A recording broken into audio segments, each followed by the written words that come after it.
রাজ্য সরকারকে 10 লক্ষ টাকা জরিমানা। সুপ্রিম কোর্টের অবসরকালীন প্রাপ্য না মিটিয়ে দেরিতে ভিত্তিহীন মামলার অভিযোগ। 2007 সাল থেকে অবসরকালীন প্রাপ্য পেতে লড়ছেন আবেদনকারী। কলকাতা হাইকোর্টে আবেদনকারী প্রাপ্য মিটিয়ে দেওয়ার নির্দেশ দেয়।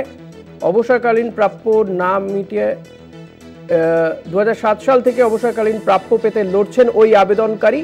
এ নিয়ে কথা বলবো প্রতিনিধি পল্লব চট্টোপাধ্যায়ের সঙ্গে। পল্লবদা, এক্ষেত্রে ঠিক কি নির্দেশ দিয়েছে দেশের শীর্ষ আদালত? দেখো, এই রাজ্য সরকারের এই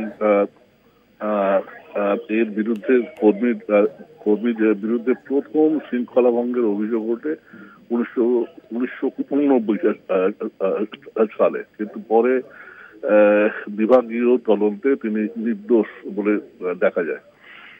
এই অবস্থায় তিনি চাকরি চালিয়ে যান। 2007 সালে তিনি অবসর নেন। অবসর নেওয়ার প্রায় 3 বছর বাদে তাকে ফের একই যে নোটিশের বয়ান প্রথম নোটিশের মতো একই ছিল, তো সেই নোটিশটাকে তিনি হাইকোর্টেতে চ্যালেঞ্জটা করেন। হাইকোর্ট সাফ জানিয়ে দেয় যে এই নোটিশের কোনো নেই, কি বলে, নোটিশ গ্রহণযোগ্য নয়, এবং সেই সূত্রে জানিয়ে দেয় যে অবিলম্বে তার অবসরকালীন পাওনা মিটিয়ে দিতে হবে। কিন্তু রাজ্য সরকার সেই রায় সুপ্রিম কোর্টে চ্যালেঞ্জটা করে, কিন্তু চ্যালেঞ্জ করে হাইকোর্টের রায় 91 দিন বাদে, অর্থাৎ প্রায় 1 বছরের সময়কালেরও পরে। যে কারণে সুপ্রিম কোর্ট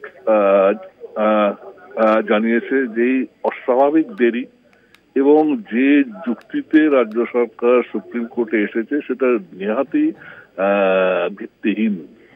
অতএব রাজ্য সরকারকে 4 সপ্তাহের মধ্যে ওই ব্যক্তির অবসরকালীন যাবতীয় পাওনা এবং সেই সঙ্গে জরিমানা 10 লক্ষ টাকা মিটিয়ে দিতে হবে। হ্যাঁ, ধন্যবাদ পল্লবদা। কথা বলছিলাম প্রতিনিধি পল্লব চট্টোপাধ্যায়ের সঙ্গে।